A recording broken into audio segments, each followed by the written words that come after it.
following program is brought to you by Tiger Media Net. That program being, it came from the DVD collection.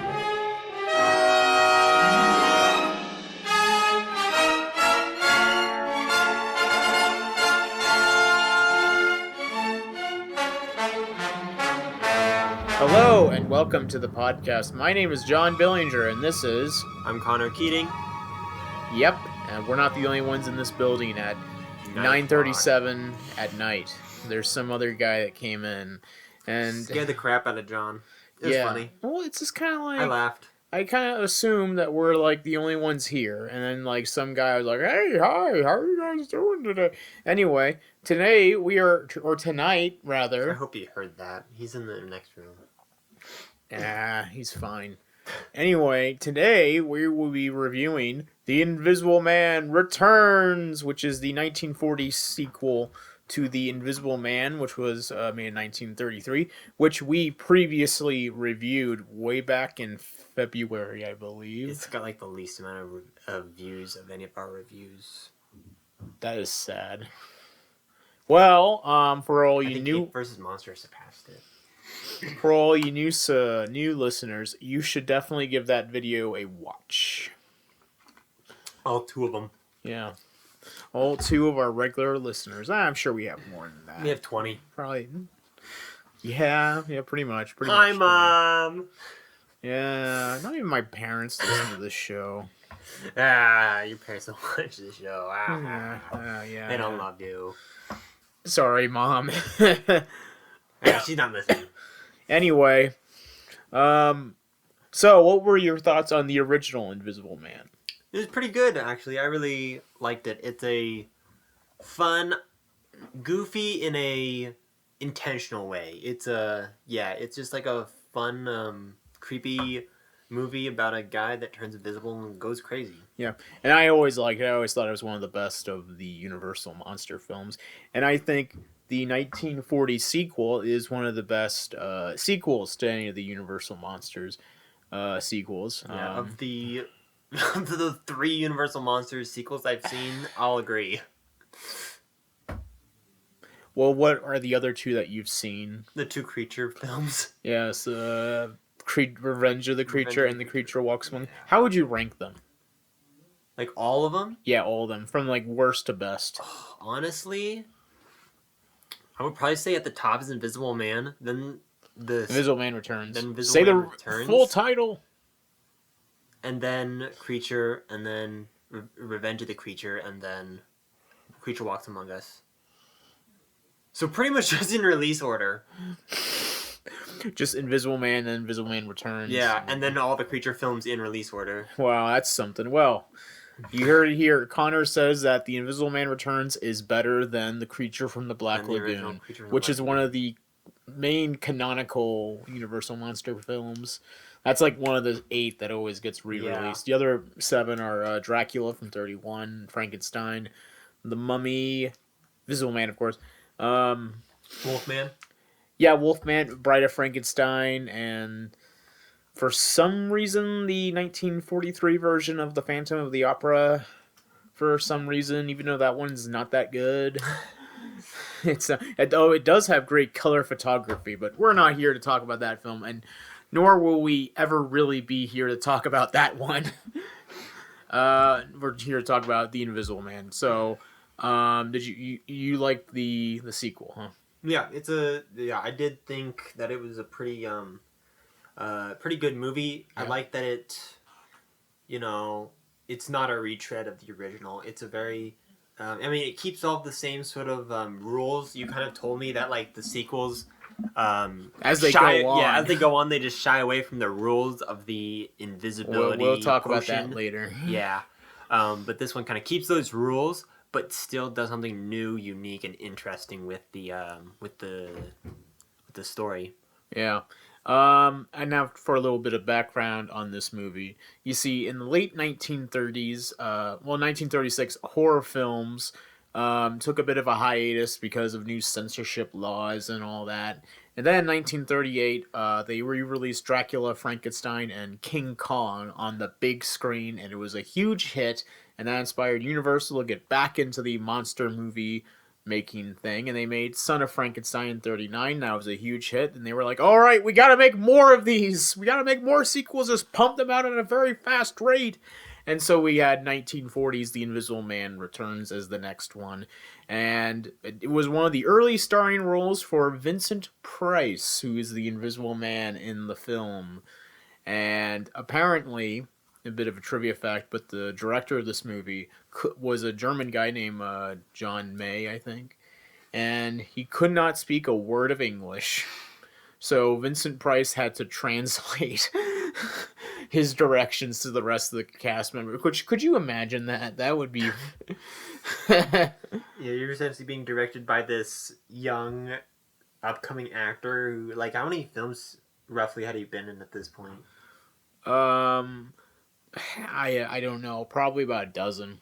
Okay. I know he was in Tower of London, which was released the year prior. Okay, so he had been, like, in some movies, but not, like, a ton. Because No. I know that he gets in a lot more stuff in the 50s and 60s. He's and well, in general, he's just in a lot of stuff Yeah. because apparently he would never say no to anything because he believed that was the cure. That was the way he would achieve longevity and popularity way past he's dead. To be honest, It worked. It worked, yeah. That crazy guy. He's in lots of crappy cult films, you know. And he's in cult Thriller. classics. Yeah. He's in the Batman TV show. Yeah. He's in Edward Scissorhands. Yeah.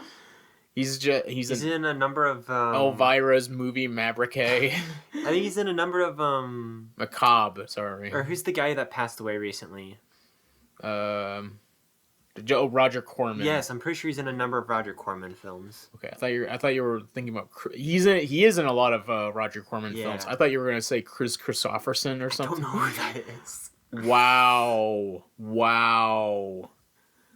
Okay, well anyway, let's move on from that. Anyway, this movie was a big hit when it was released in 1940, and it was one of the few Universal monster films to win an Academy Award. It won the Academy Award for Best Special Effects. I say one of the few because I had to look it up just to make sure. And apparently the 1943 Phantom of the Opera movie... The one that you hate? I don't hate it. It's just not very good. He hates it. No, it's just mid. That's how I describe it. What did it even get? What? What did it win? It win I think Best Art Direction, which is actually pretty well earned because that movie does look really good. It was one of the few of the Universal films to be Technicolor. So it's a style over substance kind of film, huh? Yeah, but even then, it's just like, well, look, I don't want to get into it. Where we need to move on with. I would say for another day, but he already denied watching that one. Well, it's just because I know you're not going to find that one that interesting. Okay, sure. It's the Phantom of the Opera. Do you really find that interesting? And Guy with a Mask. Is that immediately interesting to you? No. Yeah, so it's like I know that's not going to be very engaging for you. Yeah, I'd rather watch Green Slime. We're not supposed to talk about that. Alright, so now on to the plot of the movie. The plot of the movie, it's set in England 9 years after the first one, which, assuming that the movie is set in 1940, then that would mean that it's set in 1931, although in 1940, World War II was going on. There's no mention of that, but that was probably because of... they just filmed it before World War II started, or something like that. Or they didn't feel any need to acknowledge it. Yeah. Which would change with the one of the sequels. The sequel, yeah. Which we'll get to that. Anyway, so in England, a guy named Geoffrey Radcliffe he's being executed for murdering his brother. Okay, and it's very mysterious. It's very dubious, and whether or not he actually murdered his brother, it's very debatable. But anyway, he just happens to be friends with Frank Griffin, who is the brother of Jack Griffin, who was the original Invisible Man from the 1931 film, and he has the invisibility formula, and so he turns Jeffrey invisible so he can catch the true killer of his brother. And that's the basic plot of the movie. There's a lot of different plot angles to talk about, but I'm just going to keep it simple. But you said you like the plot because it did something different with the concept. Yeah, it wasn't just like another mad scientist who takes the potion and goes crazy. It's got like Yeah, that's Invisible Man. Yeah. Invisible Man's revenge. oh, is that? Well, that's just the plot of the first movie. I just described the first movie. Well, okay, not really. Look, it's good. Let's just continue on with this. Yeah. Well, it's just not like it's not just a guy going on a rampage and that's it. Well, that happens. Oh yeah, but thing I forgot to mention is there's a ticking clock to this. Like he's gonna be, if he doesn't find the killer soon, he's gonna become insane, just like the original Invisible Man. So there's a ticking clock aspect. Yeah. Which is really cool. Yeah, it's a fun concept that kind of helps that allows what the audience expects to happen, right? Yeah. Because you want to see the Invisible Man go on a rampage, see people floating in the air because he's picking them up or whatever. You want to see that stuff. But they make him a far more sympathetic character in this. A lot more sympathetic. Yeah, he's not like casually killing people. No, he's like the original version. He's trying to figure out like who the killer was, and he does end up like attacking some of his friends, but it's when he's going like he's kind of lost it, and it's going to his head. The power. But yeah, the whole plot of just trying to figure out who really murdered his brother is just it adds a much needed layer to the film to help separate it from the others. Yeah, and I do agree. I do agree. It's not much of a mystery because it's not like there's a lot of red herrings or anything like that. It's not that major of a mystery. It's just like you find out who did it really soon. It gives the main character an interesting goal, basically, an interesting objective. Oh yeah. So, what did you think of the acting in the film? It's fine. Vincent Price is usually pretty good. Yeah, and he is really good in the movie, and this is like one of his earliest roles. To be fair, don't think I've seen any Vincent Price movies, but I've seen clips and stuff, and usually, he's got a very distinct, iconic voice. Wow. Okay, yeah. But no, he is really good in the movie, and all the side actors do a really good job. I should also mention one of the actors in the movie is Alan Napier, who plays this drunkard that he interrogates in the movie. Which got that guy, yeah. Yeah, he got a lot of laughs from us, and he later played the King of the Mole People in The Mole People, apparently.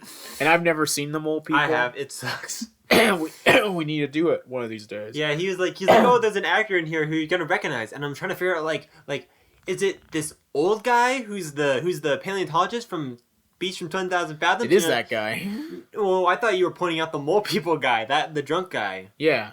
Yeah, and he's like, no, it's that guy, from the Mole People. And I'm like, oh, I didn't recognize him at all. And he also played Alfred the Butler in the 1960s Batman show. Well, that's something not else as important as Mole People. No. You say Mole People sucks. It does. I mean, 66 Batman was a cultural phenomenon. I'm being stupid. I'm just joking. Okay, all right. Just joshing, just messing around. Yeah, I'm just joshing you. That was a quote from Arthur Morgan from Red Dead Redemption 2. Sorry, Miss Grimshaw, I was just joshing you. I don't know if you're a big Red Dead fan. Oh. I'm a big Red Dead fan. I'm not. Shut up. Anyway. You better censor that one. Shut up. Yeah, that's the one that Russell's gonna be like. Oh, but don't say that, John. Oh my god. But crap is bad. Oh my god, you said the thing. It's like the Knights that say knee. I'm just like, ah, he said it. That whole scene. Knee. We're the knights who say knee. That'd be funny if I censored knee. Shrubbery.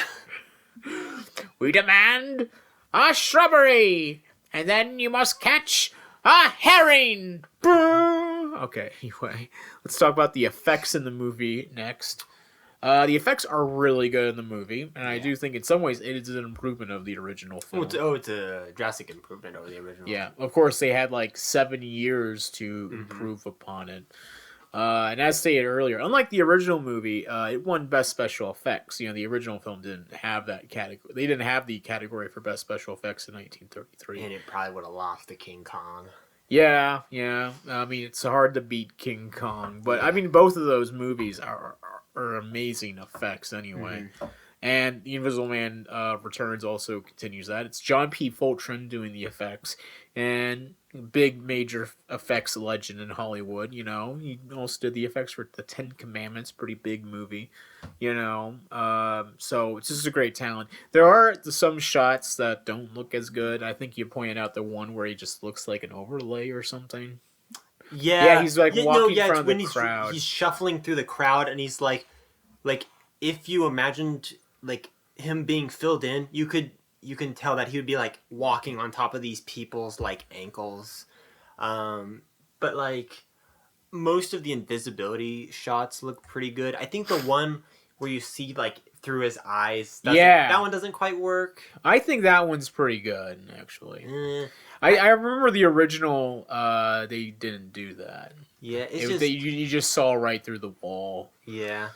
Which, I mean, that was a hard shot to do in the original. So I'm glad that they were able to do something new with it. Yeah, I'm not too big of a fan of that particular effect, but most of the invisibility shots look pretty good. You pointed out this one really cool scene, right? Where, you've got the detective. They're trying to find the Invisible Man in the house, and he's sitting there, and the guy's sitting there smoking. And then he blows a puff, and then you see the silhouette the outline of the invisible man, and it's not like a still outline. No, there's like he's moving, and he's like moving quite a bit, and so it's just like it's a really cool shot. Like you see a few shots like almost that. A little bit of a jump scare.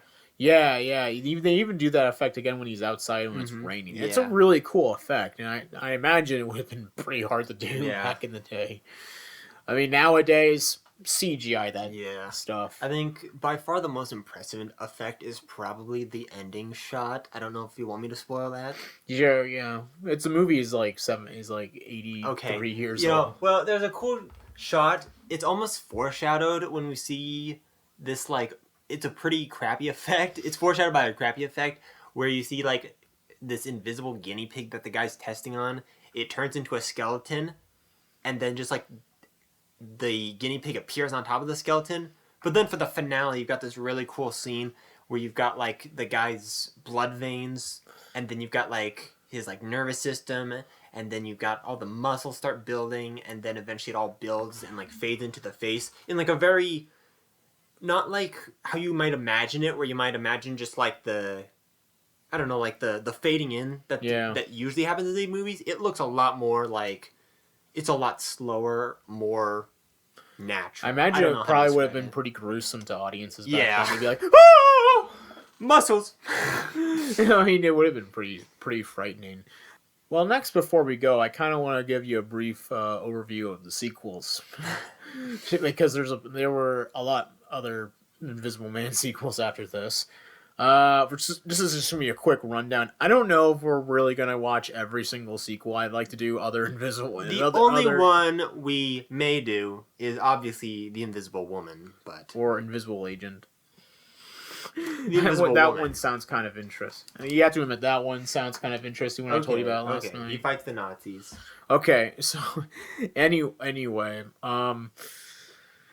So this, I consider this is the best of the sequels. If you're going to see any of the Invisible Man sequels, this should be the one you see.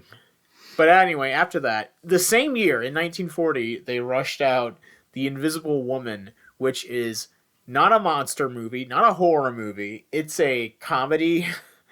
It's a really bad comedy about a woman that becomes invisible. And it has also nothing to do with the original movie or the original Invisible Man. It's just a completely different story. Mm-hmm. But it is produced by Universal, so they count it as part of the series, but it really is not part of the series. It did inspire the Invisible Woman of the Fantastic Four 20 years later, but that's about it. That's really the only positive thing I have to say about that one.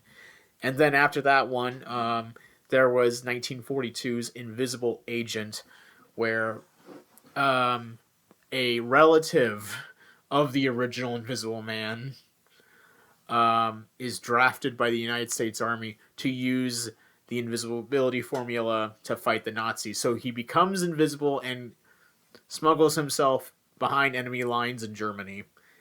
In this movie, they completely negated the fact they completely ignore the fact that the formula is supposed to make him go insane. That is not in the movie. They completely cut that out because we can't show an American soldier going insane behind enemy lines. Yeah, you have to wait until 1946's A Walk in the Sun to do that. Yeah, you can't do that. I just find that anyway, that movie actually is pretty fun, but I don't know if we're really gonna do that one. Would you want to do that one? We've got a lot of movies before we've got a list. Yeah, it's just a list. We don't have a list. We actually just. Hey, I got a shelf full of movies lined up, and he says, "No, let's not watch them." We're watching Green Slime next, dude. I can't wait. Okay.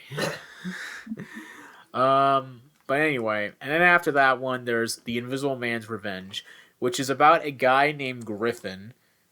And this movie also has nothing to do with any of the other Invisible Man films. It has absolutely no connection. But the Invisible Man in the movie his name is Griffin. And he's also played by the same actor who played the main character, Invisible Agent. So it's just, I don't know. Anyway, it's about a psychopath, a former prison inmate who encounters a scientist who made an invisibility formula, and he becomes invisible and goes on a rampage. And then it's 7 years later, in 1951, there was Abbott and Costello Meet the Invisible Man. As you do. Yes, where Abbott and Costello try to help out a boxer who's trying to prove that he didn't kill this person. It's kind of a soft remake awesome. of the Invisible Man's Returns. I get confused. And then that's all the classic Invisible Man films. And of course, there's a bunch of other ones. You know, there's that Japanese one Connor likes. There's two Japanese ones. The Invisible Man Appears, and then there's the 2020 remake. But anyway, my voice is really tired after going through. No, actually, the one. So you have Invisible Man Appears. That's a totally different one from 49. Apparently, it's the Invisible Avenger. I think is the one directed by the Raids Again director the year before Raids. Yeah. And he dresses up as a clown to solve a murder mystery. Okay. Well, anyway. Probably similar to this one, to be honest. But anyways. So anyway, that was the Invisible Man series summarized, and the Invisible Man Returns summarized for you. What rating would you give this movie out of 10, Connor? I'd give it an 8. 8. I would give it a 9 out of 10 myself. Wow. It's just a good movie. You know. It's a lot of fun. I really enjoy it. And yeah. Yep. Okay. Well, tune in next time for Green Slime! I mean, I know we've said it throughout the entire thing, but yeah, we're doing Green Slime next, which I'm looking forward to because I've been wanting to watch that movie for the past couple years. You're telling me it's been sitting on my shelf for months and I've just been waiting to finally watch it. Well, that's just how it happens sometimes. Finally get to watch the Green Slime. Anyway, Connor, you have anything else to say to the audience? Nope. Alright, well, goodbye.